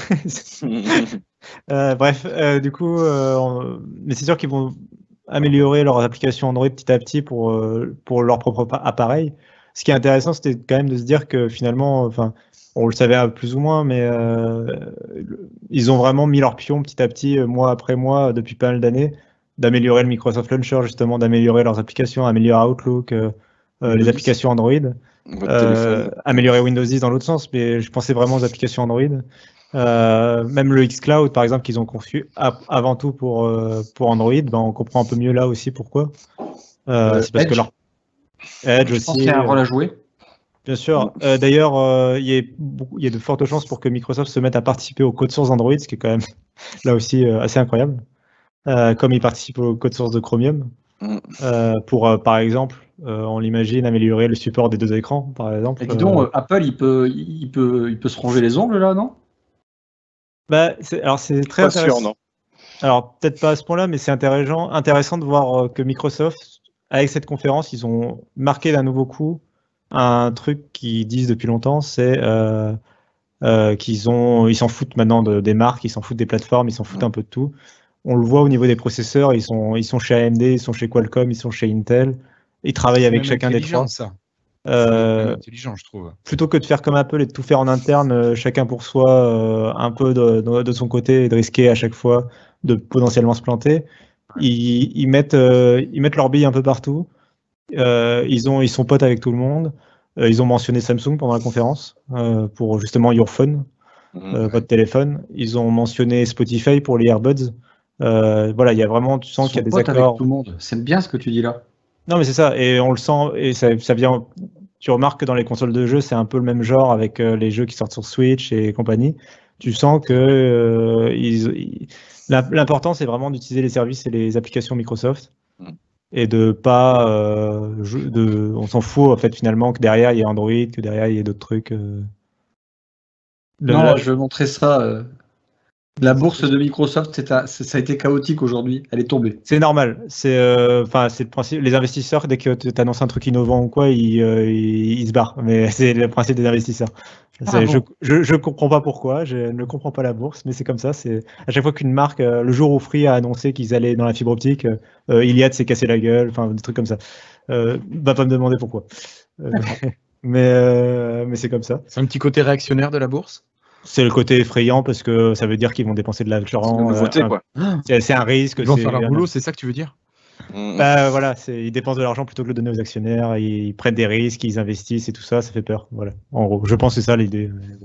D'accord. En fait, ils travaillent, contrairement à d'autres. Enfin, bref. Dis-moi, est-ce que quand ZTE Atom M, qui en gros, il a été pas apprécié quand il est sorti et même à son utilisation, Microsoft, il a dû s'interroger à ce moment-là, quand ils étaient en train de préparer ça.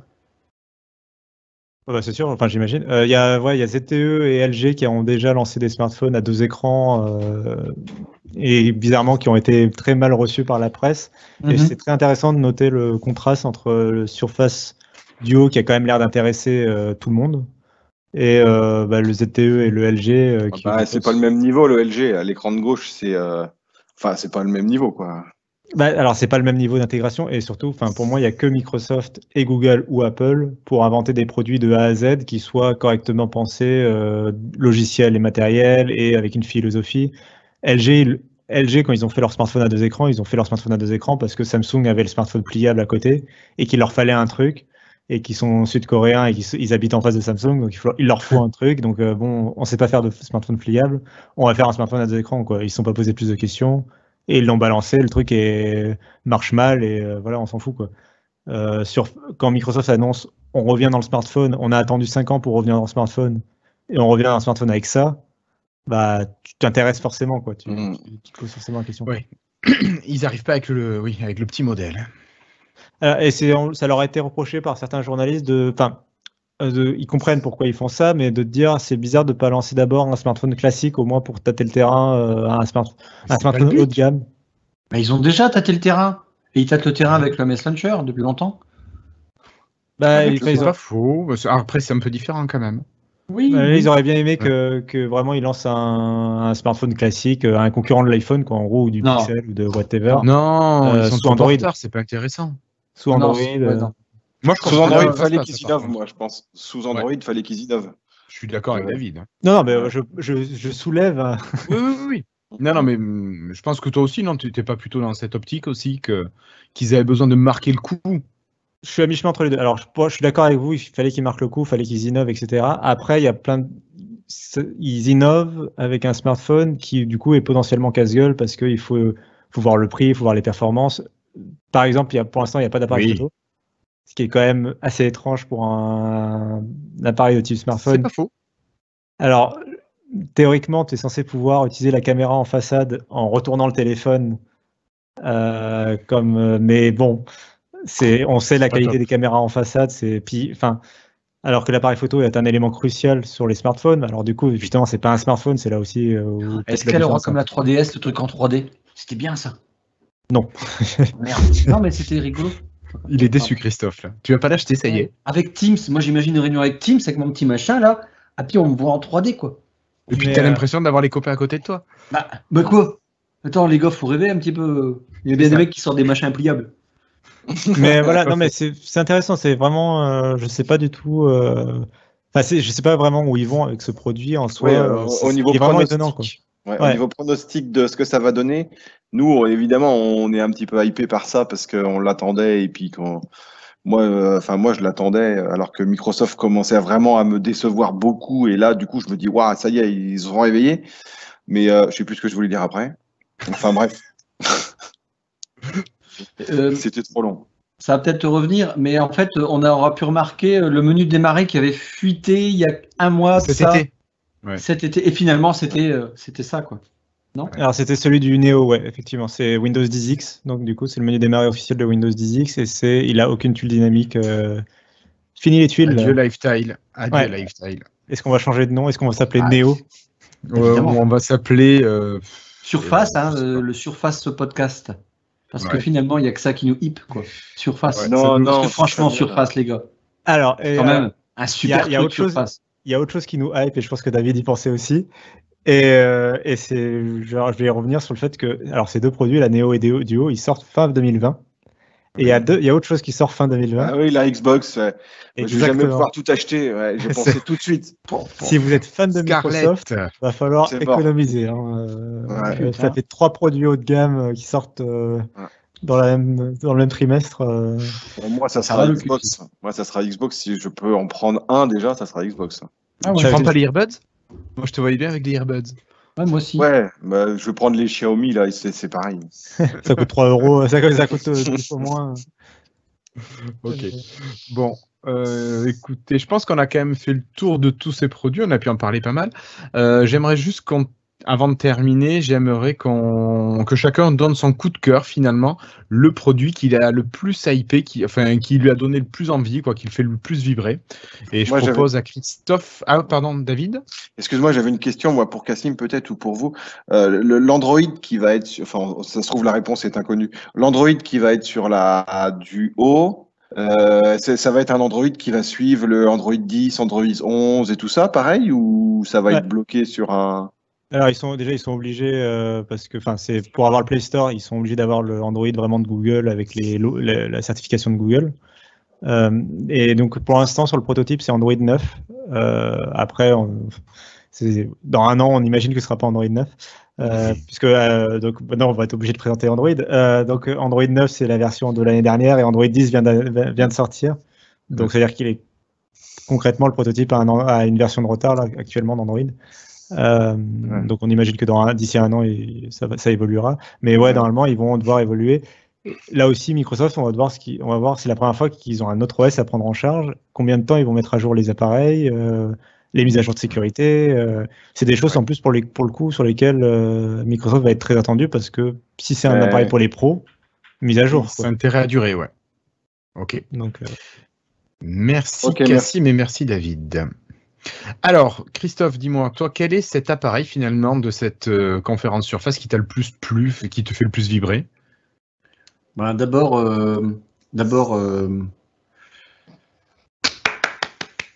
j'applaudis Surface, j'applaudis l'événement. C'est le Surface Duo, sincèrement, c'est ça que j'aurai. Les autres, ma Surface Pro 4, je crois que c'est la 4 que j'ai. Ouais. Oui, tu as la 4. Me suffit pour l'instant largement.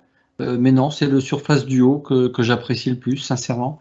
Mais en fait, puis maintenant, je me dis, putain, les gars, ils ont tout inventé ou réinventé. Parce que finalement, ils sont très forts de ce côté-là. Et je me dis, mais demain, qu'est-ce qu'ils vont faire, en fait? Puisque ça, c'est un truc qu'ils ont travaillé depuis des siècles, enfin, sans être méchant. Mais ils vont faire quoi demain? Donc, ça va être des trucs sous-cutanés ou des oreillettes, des implants plus petits, hybrides. Enfin, voilà, ils vont aller où? Qu'est-ce qu'ils vont faire demain? Parce que là, qu'est-ce que tu veux faire après ce truc-là? Une surface bande? Ah, celle-là, ils l'ont pas sorti. Celle-là, je l'ai sorti pendant la conférence. J'ai presque cru un moment. Je m'interroge en fait, c'est bon, Surface Duo à la réponse que mais maintenant, et demain quoi? Ils vont travailler sur quoi maintenant? Ils vont plancher sur quoi après? T'inquiète pas, je suis sûr qu'ils ont des idées. Et ils vont encore inventer le futur et j'ai hâte quoi de voir ça. Ok, merci Christophe. Cassim, si je te pose la même question, toi, ton produit, c'est lequel? Alors déjà, je voulais revenir sur la conférence aussi pour dire quand même que comme je l'ai dit tout à l'heure, c'est la première fois qu'on est surpris dans une conférence depuis super longtemps, surtout une conférence, si je prends les conférences tech en général. Ouais. La conférence était vraiment rondement menée. J'ai eu très très peur au début avec le démarrage sur sa fille et tout ça qui était un peu il a été un petit peu long dessus. Qui m'a fait très peur et en fait après une fois que ça a démarré et ça a fait que grandir jusqu'au One More Thing vraiment magistral. Si je devais retenir qu'un seul produit, je serais partagé entre le rêve et le concret. Je vais partir sur le rêve, je vais partir sur Neo du coup, en espérant vraiment un appareil 2 en 1 que je serais capable d'emporter partout et qui serait vraiment l'ordinateur idéal du baroudeur de journaliste quoi. Ok. Merci beaucoup Cassim. Bon, mais David, tu as compris que c'était à toi maintenant de répondre à cette même question. La conférence est ton produit. Moi, j'ai un peu de mal. Je sais pas, entre Neo et Duo, faudrait voir après, parce que je vais attendre les tests. On saura peut-être dans 6 mois qu'il y aura eu des mecs qui les auront eu sous les mains. Mais en tant que téléphone, ça me tente bien. Et puis, en tant que tablette ordi, ça me tente bien aussi. Je sais pas si... Je sais pas ce que, dans l'idéal, si j'avais l'argent, je prendrais les deux. Voilà, le problème, c'est que je vais peut-être en prendre aucun parce qu'il faudra renouveler la Xbox. Donc, mais par contre, les deux me font rêver au même niveau, quoi. D'accord. Ok. Et toi, Guillaume? Ben, moi, écoute, j'étais vachement surpris. Alors, j'ai adoré la conférence. Bon, pas la partie Satya Nadella, vous en doutez. Voilà. Non, mais clairement, il faut dire les choses comme elles sont. Moi, je l'aime pas. C'est ça. Non, mais voilà. Comme Cassim, j'ai eu un petit peu peur au début. Je me suis demandé où est-ce qu'il voulait nous amener avec sa fille, l'art, machin. Je trouvais qu'il en avait fait un peu beaucoup au début, mais finalement, vraiment, après, une fois, comme tu dis, Cassim, une fois qu'il est parti, il est parti. Ben moi, je me suis surpris à adorer la présentation du Surface Laptop. Et alors, la Surface Pro, je l'adore, la Surface Pro, mais j'en ai déjà une. J'ai une 3 qui va bien encore. Le laptop, alors... C'est efficace, hein. Ouais. Mais je me sers beaucoup de la Surface en mode tablette parce que je l'ai dans la main, j'écris en marchant dans la classe avec le stylet. Mais le Surface Laptop, putain, il m'a plu. Il m'a vachement plu. Et vraiment, il m'a plu. Voilà, Duo, Neo, je les ai trouvés super, mais c'est pas pour moi. Voilà. Mais putain, le laptop, il m'a plu. Je pensais pas qu'il me plaise. Voilà. Le laptop, tu pourrais pas te promener dans les allées à la main en train d'être dessus avec le, tu vois. Avec le 13 pouces, si, à la rigueur. Non, moi, en fait, il faut que sur ton bureau, tu aies un laptop et que tu aies un Duo dans la main pour te promener dans le couloir. Bien sûr, bien sûr.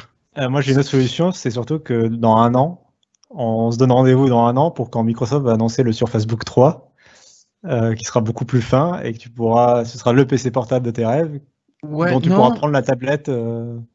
Ouais, mais il y a une question de prix. Le Surface Book, il est quand même vachement cher. Il est très bien. Après, c'est vrai que je le trouve un petit peu épais. S'il est un peu plus fin, ça pourrait être vachement sympa. Non, mais après, ce que j'aime dans la Surface Pro, c'est la cover que tu enlèves facilement. Attends que Panos Panay te fasse rêver avec le Surface Book 3, on en reparle. Oui. Ah oui, non, mais tu vois, moi, je me suis surpris à être vraiment hypé par ce Surface Laptop. Voilà, j'ai pas compris. Ah mais si, mais moi je comprends tout à fait parce qu'on a tous, la plupart d'entre nous, on a les ordinateurs portables HP, Asus, machin, qui sont classiques et qui sont bien. Mais là, le laptop, il est vraiment optimisé, fin. Enfin, il a vraiment pour les mêmes fonctions, il a vraiment un truc. Un côté premium. Ouais, voilà, il a un côté premium, un côté l'écran. Ouais, c'est MacBook, quoi. Enfin, il y en a d'autres. Il y a les Spectres. Enfin, chaque marque a son Spectre, top. Chaque marque a son top, mais là au moins le laptop avant c'était un peu, il l'avait présenté avec 10S, le truc des étudiants, c'était un peu cheap quoi. Et là maintenant c'est un super portable quoi. Et un dernier truc, ouais, je voulais revenir sur ce que disait Christophe tout à l'heure sur le fait que, enfin, c'est la fin des rumeurs et je vais le dire une dernière fois, le Surface Phone. C'est le Surface Duo, jeune homme. Surface non, mais Duo. c'est quand même, on en parle depuis. Christophe en parlait un peu en se demandant ce que Microsoft allait faire après. On en parle depuis super longtemps et enfin, c'est la fin des rumeurs quoi. Ils l'ont vraiment présenté le truc quoi. C'est assez dingue quoi. On pensait qu'il était mort le projet et finalement ils l'ont annoncé et c'est un produit. J'aimerais savoir combien de fois il a été changé ce projet. C'est sûr, mais il est. Maintenant il est dévoilé quoi. Tout à fait. Maintenant il y a YouTube dessus, donc on est tranquille. Et du coup, j'ai l'impression de perdre la moitié de mon emploi quoi. Merde, les rumeurs. Qu'est-ce qui va se. Ah ouais, c'est vrai qu'à chaque fois. Sur quoi je vais tu vois, ça va être quoi les rumeurs quoi? Ça va être quoi le. L'avenir proche de Surface, là, bon, ok, les sorties de ces deux produits-là, mais comme tu dis, Cassim, on va avoir le Surface Book 3, et il serait peut-être temps maintenant, enfin, attention, c'est professionnel, et qui nous parle un petit peu d'une suite de Surface Hub, parce qu'ils avaient arrêté le gros, il y a eu les deux petits écrans, les écrans qui sont géniaux, que j'ai même jamais vus, vous savez, où là, tu les accoles l'un à côté de l'autre, et pouf, pouf, oui, mais pouf. ça, c'est le 2, ça. Oui, c'est le 2. Et en fait, d'un seul coup, il y a un petit blanc là-dessus. Donc, peut-être qu'on peut... Non, parce que il doit y avoir la mise à jour. Là, il y a eu la mise à jour hardware qui était sortie. Et la mise à jour logiciel doit arriver... Comme par hasard, c'est ça. Et qui s'appelle 2X. Ouais, et qui doit arriver début 2020, non, Cassim? C'est pas ça? Ouais, c'est ça. C'est le Surface Hub 2X qui va remplacer le Surface Hub 2S. On verra ça à la build, alors. Oui, d'ailleurs... Peut-être avant, même. D'ailleurs, c'est le point important qu'il faut aussi, dont on n'a pas trop parlé, mais Microsoft donne rendez-vous à la build pour parler aux développeurs donc il aura lieu en mai à peu près, je pense, pour parler de Windows 10X et du Neo et compagnie, et les applications, comment on va optimiser. Quelque chose me dit que si vous êtes développeur Microsoft, c'est pas la build qu'il faut rater, quoi. Il y a des chances que ce soit fort intéressant pour les développeurs. Et qu'ils repartent. Je serai Microsoft. Si j'ai lâché le budget pour lancer Neo, je lâcherai bien le budget pour donner un dev kit aux développeurs. Mais ça, c'est moi, si j'avais envie que les développeurs développent des applications pour mon produit. Mais c'est pas du tout le cas d'une entreprise comme Microsoft, non, ils n'ont pas envie. Non, mais toujours est-il que voilà, à mon avis, ce sera pas la build qu'il faudra rater. Et il faut aussi se dire que c'est la première génération ces deux produits-là, a priori, c'est que des premières générations et ils vont continuer derrière à faire d'autres smartphones, d'autres produits, peut-être d'autres gammes. C'est très intéressant, quoi. A priori, plein de petites choses qui pourraient être sympas quand même, qui pourraient arriver. Bon. Allez, on a fait quasiment 1h30 de podcast, donc je crois qu'il est temps de conclure. Oui, ça les valait. Là, on avait matière à papoter entre nous. Écoutez, merci David, merci Cassim et merci Christophe d'avoir été là. Merci. Avec plaisir David. Merci à vous de nous avoir suivis. N'hésitez pas à nous laisser vos commentaires, nous dire quel appareil vous a plu finalement dans cette conférence. Vous avez la page de l'épisode sur Lifetile, donc l'épisode 162, lifetile.fr, mais vous le savez déjà. Et si vous nous regardez en vidéo, vous pouvez aussi laisser vos messages sur YouTube. Donc ça sera en dessous de la vidéo si vous nous regardez ici et maintenant. Voilà. On se donne rendez-vous normalement dans une semaine pour une actualité qui sera sûrement plus légère. On parlera peut-être de xCloud. Ouais, mais il y a xCloud qui arrive, je pense que Surface Xbox va nous donner aussi du grain à moudre. Oh, puis entre guillemets, il y a aussi la sortie des produits dont on vient de parler pendant 1h30. Les laptops 3 et compagnie ils vont sortir, il va falloir les tester. Il va y avoir des trucs intéressants, quoi. D'accord, on a besoin de sous pour en acheter alors, parce que s'il faut acheter tous les modèles, Allez, merci à vous, on vous donne rendez-vous la semaine prochaine pour l'épisode 163. Portez-vous bien, laissez des commentaires, ciao, et à bientôt sur les réseaux. Ciao. Ciao. Ciao.